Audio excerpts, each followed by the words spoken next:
Good afternoon. Hello and welcome to Conversations with T at the Emo. In today's episode, we have Ifeoma Okoye. She's the president of the Igbo Cultural Association of Edmonton, ICAE. And she joins us to talk about the Igbo Association, most particularly the Igbo New Yam Cultural Festival, which they had a little while ago. Good afternoon, Ifeoma. Thank you so much for joining us. Good afternoon, T. Good to see you and good to have you. Absolutely. For those who may not know of the Igbo Society or of yourself as a president, could we start with a little introduction? Tell us a little bit about you and how your life got immersed in the Igbo Cultural Association of Edmonton. Okay, my name is Ifeoma Okoye. I'm a practicing lawyer in Edmonton, Alberta, and I've been practicing for quite a while now, almost going to 10 years or more than 10 years, sorry. And prior to that, I was also practicing in Nigeria as a practicing lawyer, focused mostly on business law. So when I came here in Canada in 2005, I came in as a student just to finish an LLM program, a master's program in law. And when I got in, I got to meet some Igbo people here, and I was asked to come to the meeting, and that was my very first meeting, and then they handed me a pen and paper and said, "Oh, the secretary is missing today. Could you please take the minutes of the meeting?" And I'm like, "Oh, I just attended the first time." "Well, you're a student, you know how to record things, and you're a lawyer, blah, blah, blah." So I said, "Sure, why not?" So I recorded the minutes of the meeting, and since then I've been participating in Igbo Association, volunteering in many forms. And in many capacities, depending on what exactly I'm being asked to do at that point in time. So Igbo Cultural Association of Edmonton has been in existence since 2002.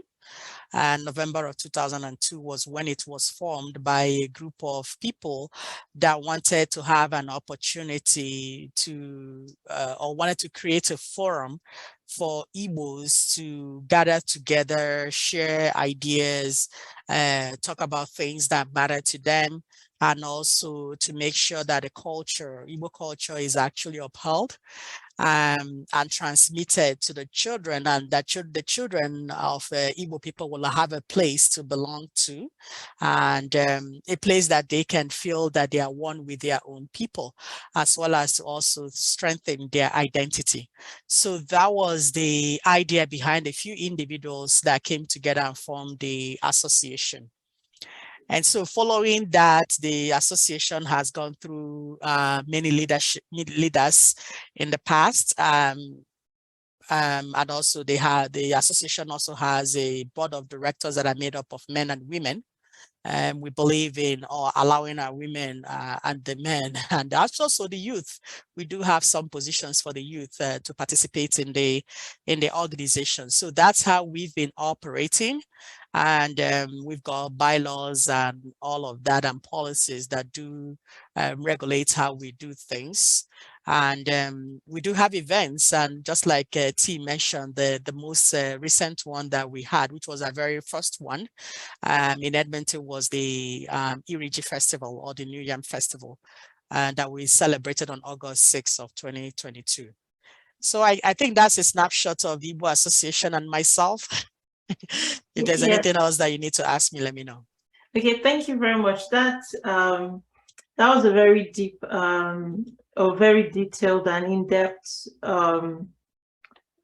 description of your association. And what I was thinking was, since your involvement in 2005, that's 17 years, if you had gotten married, your child would have been 17 years old. That's an enduring relationship. And I didn't know that the organization has been on since 2002. So it's a 20-year-old. It's more than a teenager. It's younger than a young adult. It's a 20-year-old organization now ready to birth fully. I'm so excited for the Igbo Cultural Association, and I genuinely did not know all of this. I wanted to ask a little bit about the 100 families on your website. I get that perhaps there's a need to update the website, but on one of the pages it says that there are 100 families in Edmonton. And the question is, what sort of conversation should we all be having about the different associations we belong to? So if I were Igbo, the question would be, what are the kind of conversations I should be having in terms of heritage and culture in my house as an Igbo woman? Or let me do it as Nigerian, or maybe even Canadian, because we're here in Canada. So what sort of conversation should we be having in terms of heritage and culture? And this question was based on what you said. You want Igbo children to have a place of home. Now, you have a 20-year-old organization. It's more than home now. It's an enduring legacy you guys have created to last for generations. That's a very good question, T. And I think one of the, if I'll call it the main thrust of the founders when they set this up, is to have something for the children. And children are very important, and it's very, very important that our children know our heritage, know our culture, know our language, because language is also part of the culture and part of what makes us us. So in that sense, I'll say that one of the conversations that every parent, every immigrant parent, especially those from Nigeria and also Igbos, should be having with their children is to have them be grounded in their culture. Let them know about the culture of where you come from. And you can do that in many ways. And this is what, we encourage all our Igbo parents to do. And we do have something that we've set up in order to also make sure that that is being encouraged, and actually for those parents that don't know the culture very well, they can learn. One of the things we've set up is the Emo Language School. And through that, we've been teaching our children the Igbo language. And as part of the curriculum, they will also get to learn the culture of Igbo people. And apart from events that we typically have, that we explore and tell people all about the culture of the Igbos, the language is one of the fundamentals of making sure that the children and our families are grounded in the culture of Igbo people. And so the conversation that I'll say people should be having is teach your child your language, speak your language to your child, let your child be familiar with hearing you speak your language, and be proud to be who you are. Don't try to change from, saying, oh, well, I'm Nigerian, now I'm no longer Nigerian, and I try to become something else. Because when you try to become something else, the round effect of that is that your children will see that and they'll think, well, mom and dad are not proud of their culture. Why should I be? Why should I want to know about this culture, this Yoruba, Igbo culture? Why should I want to know about this African culture? Because there's no pride in it. My children, and I've got 4 of them, none of them is 17 years old, but the oldest, which are twins, are 12 years old. And they do know that I have them engage in every Igbo Cultural Association event that we're having. When we're having dances for the kids, I put them I make conscious effort, even though I'm very busy, I make conscious effort to take them for those dance classes. And when we are doing something like learning some skills and teaching skills to children, I make sure I take them. And they are all 4 of them are part of the Emo Language School as students. So I put them in there as well.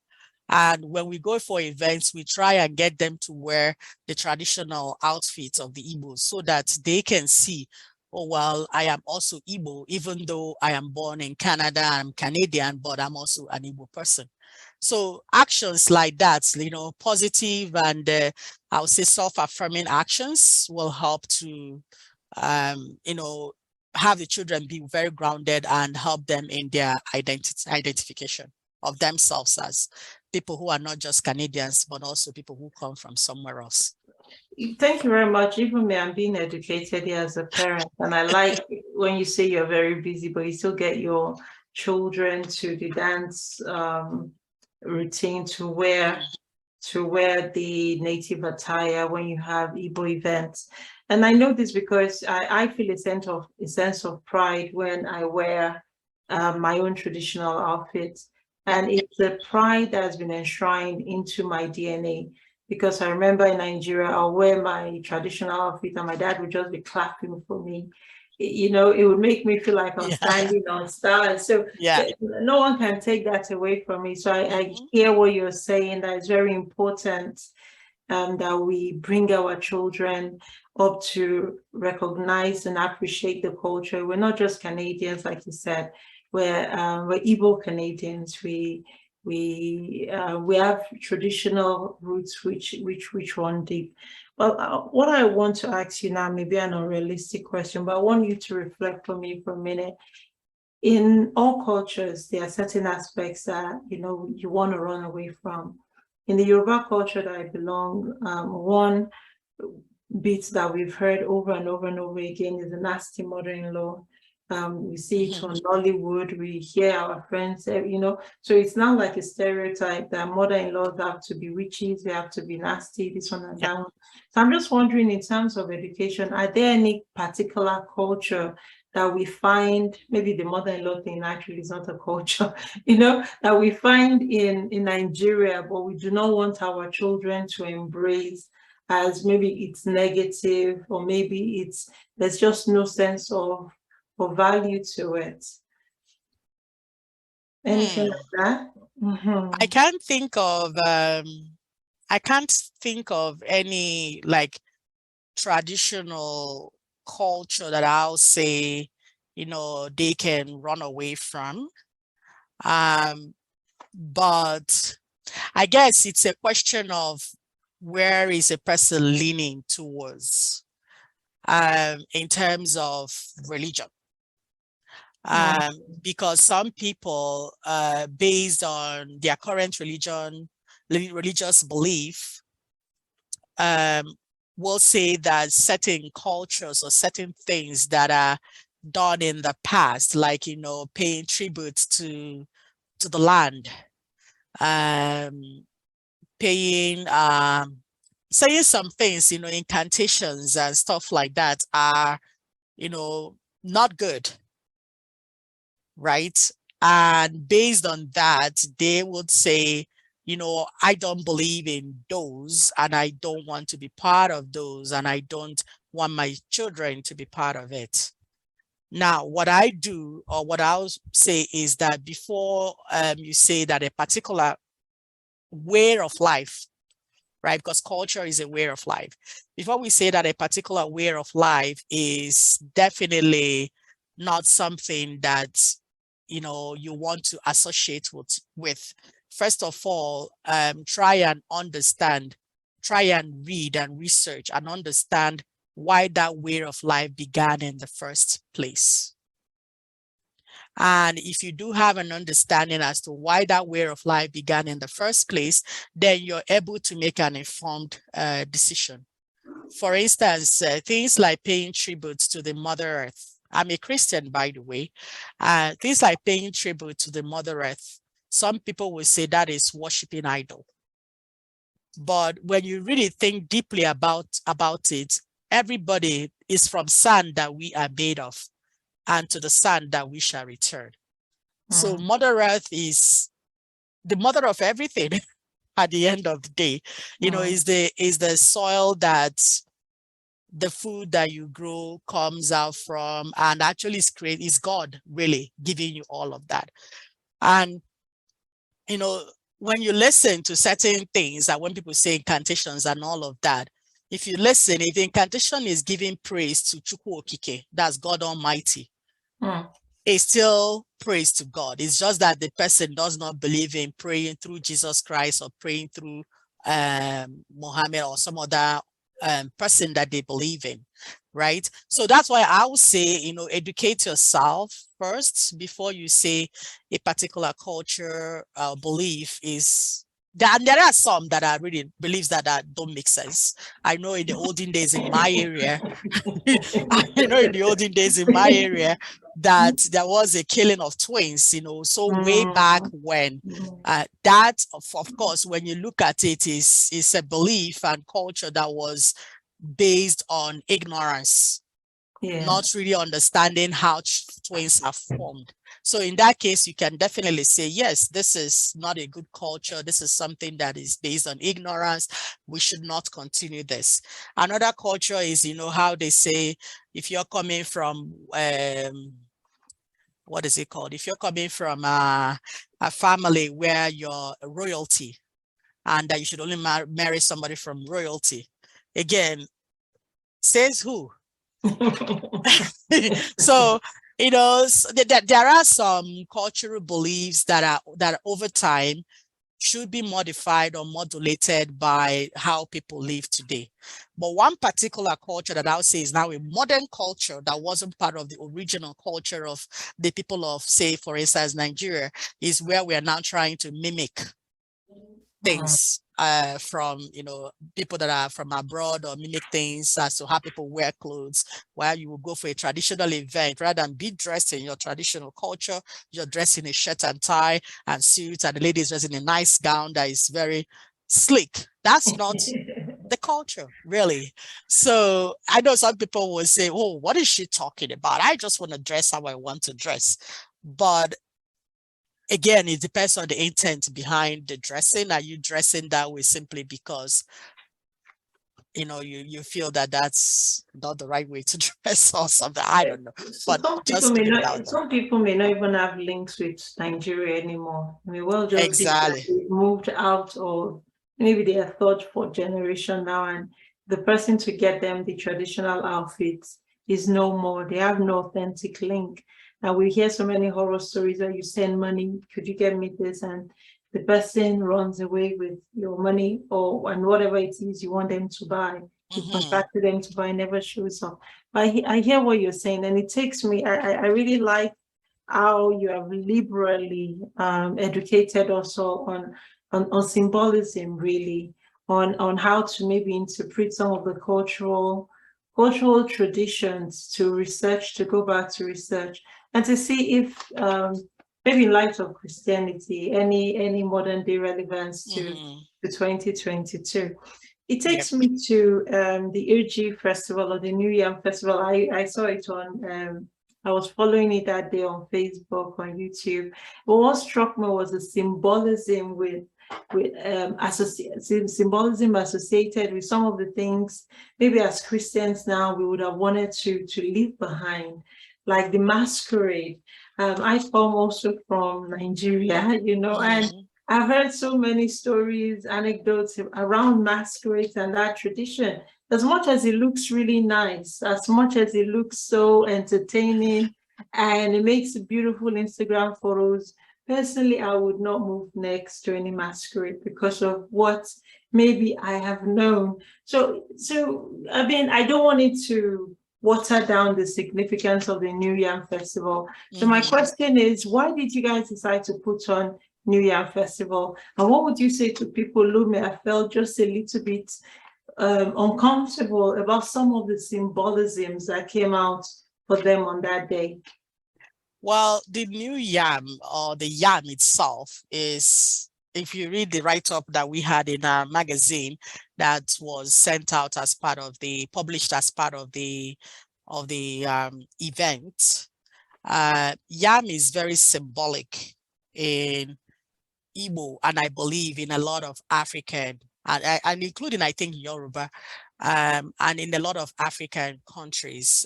It's a very, very symbolic food, however it's prepared. Now, for the Igbos, the yam signifies, in the olden days, it signifies wealth.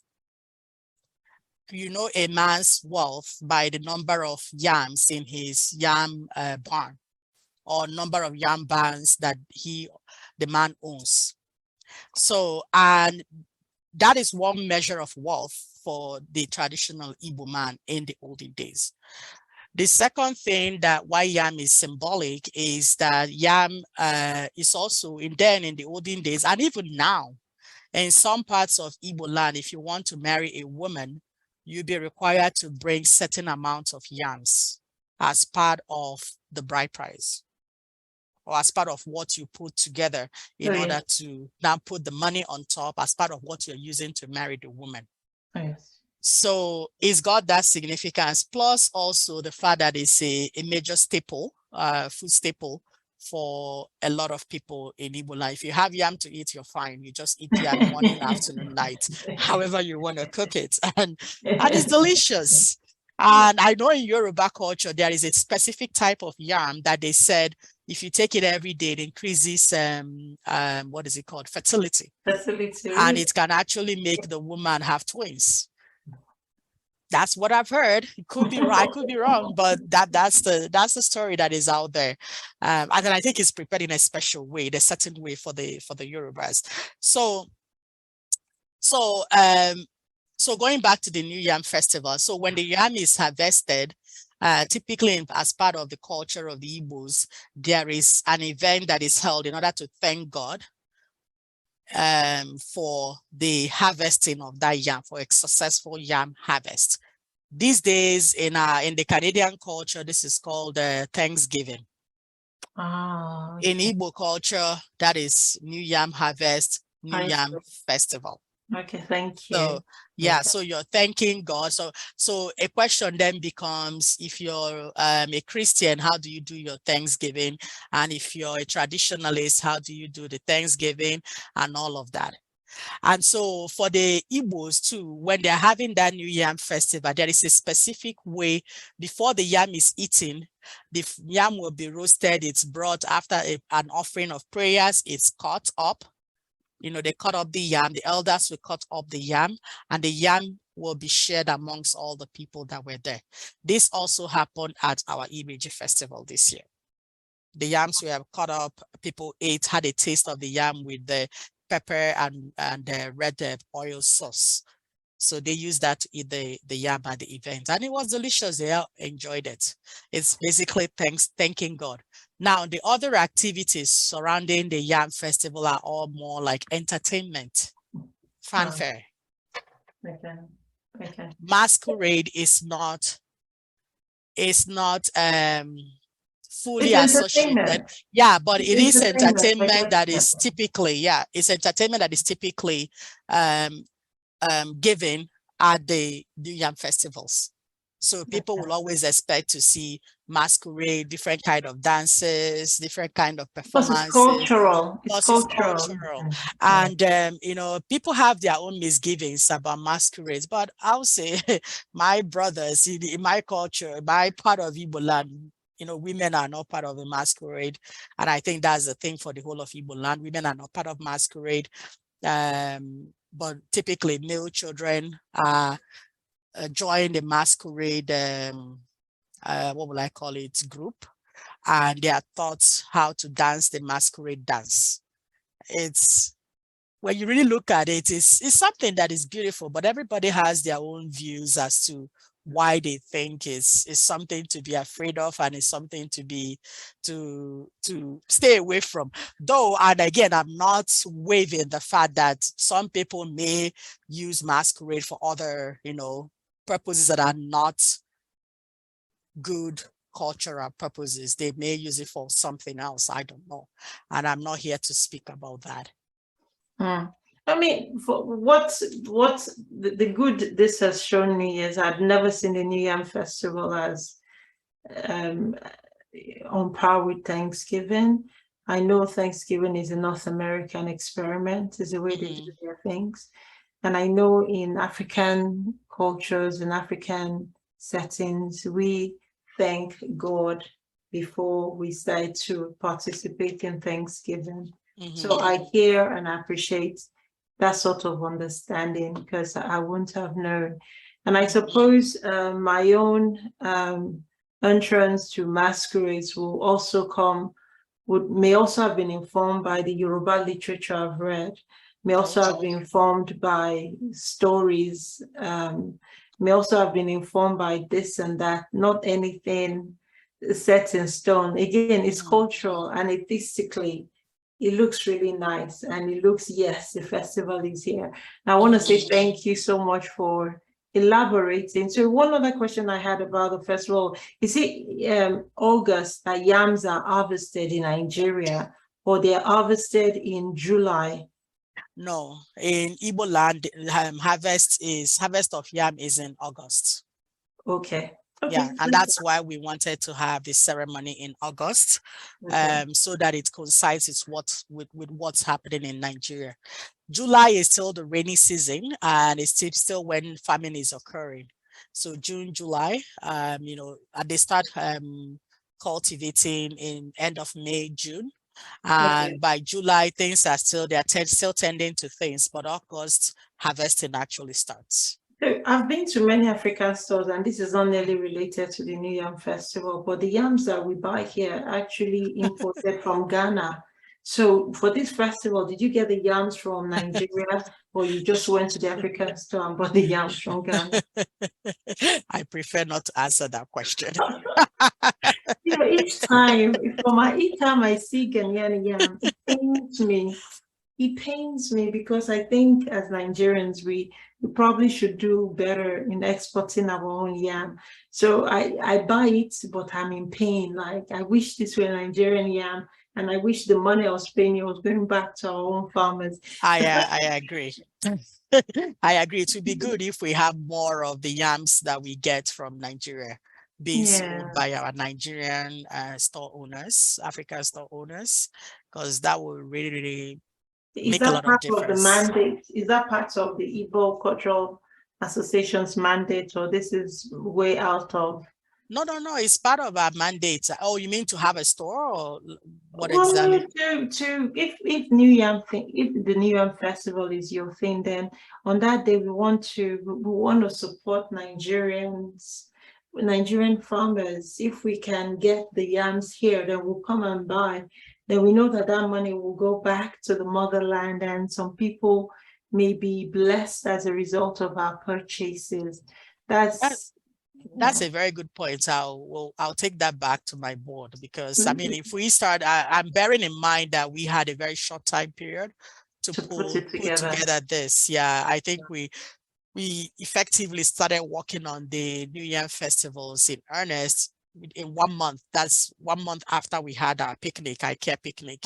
So that's something that, if we have a longer time frame to plan for this, I think that's what a lot of people, that's what we were all gunning for. And we would like to have that and give people the opportunity to come and buy the yam and take it home and enjoy it the way they want. Yes. This is my final question. I know I've run out of time. Appreciate it. Could you please now talk to us about all the different activities? I see Igbo youth, we've mentioned the language school. I know you do so many other things, maybe in a nutshell, and how can people interact with the Igbo Cultural Association of Edmonton? Yes. Thank you for that question. We do have a lot of activities and programs in place, and some are new programs that we've set up and are still working on, and will be rolled out sometime this year or early next year. We have programs that are targeted to new immigrants that we are calling the Mentorship Project. This is meant to help the new immigrants, professionally skilled immigrants who are trying to get into their field of practice, to help them in any way that we can do so by linking them to mentors that are already in the field that can help them, and also gathering information that will help them with any certification exams that they need to take, helping them link them up to the professional bodies, have question and answer sessions and all of that. A whole lot of stuff we have under the mentorship project. So that will be coming out soon. We've just recently hired a project manager and a program assistant and an IT person for that. We also have the Emo Language School that I've mentioned earlier. We have women dances and men dances and children dances that are ongoing activities that we have going. We are also looking at, we did explore this last year, having a skills acquisition program, where we had taught, making clothes, sewing. We had sewing classes run most of last year and early this year. It was concluded in March because the funding for that ran out. We also had, trying to remember, so we had the sewing, we had the jewelry making class, we had gardening classes, we were going to have painting, but that didn't pan out. So many activities, and we're looking at potentially continuing something like that because it was a huge success. A lot of people learned how to sew, how to make jewelry as part of that program that we had put in place. We are also looking at, we have youth activities, but we are looking at enhancing our youth program to make sure that we are catering to the diverse needs of our youth in terms of what do they need to achieve a good career in Canada, what do they need in terms of those that are struggling with identity issues, mental health support for them, and all of that. And we also have things for the elders. We have a family resolution service that helps to resolve issues in a confidential manner, not between one member and another, but more like internal family issues. So if you're having that, we do have people that can come and meet with the husband and wife and try and resolve issues before things get out of hand. Because we consider a united family being very important to ICAE. Continuing, trying to remember. So we have a whole lot of other projects. I don't have all of them off the top of my head. So if we want to connect with Igbo Association, you can give us a call. You can call myself. There is 780-266-1674. You can also send an email to ICAE DMONTON@gmail.com. So ICAE@gmail.com. Those are ways that you can use to reach us. And you can also reach us through our Facebook and our Instagram accounts. And we will be happy to hear from you if you have any comments, or you're a new or already an Igbo person but don't know how to connect with your people. Feel free, connect with me and we will get you hooked up. Thank you. Can non-Igbos connect as well? Yes, we do have associate membership. Yes, we do. Okay. We have associate members for those who support Igbo interests and like what the Igbos are doing. You can come and become a member. We are not discriminating at all. Oh, because we want more people. If you want to be Igbo, please come and join us. I want to be Igbo. Exactly. Come and join us. Yeah. Ifeoma, I'm going to end the recording. I want to say a big thank you. That for me was really educational. I think we should do this more often. This was my first introduction to your cultural association, and I thank you so very much for your time. Thank you very much, T. Thank you for organizing this. Welcome.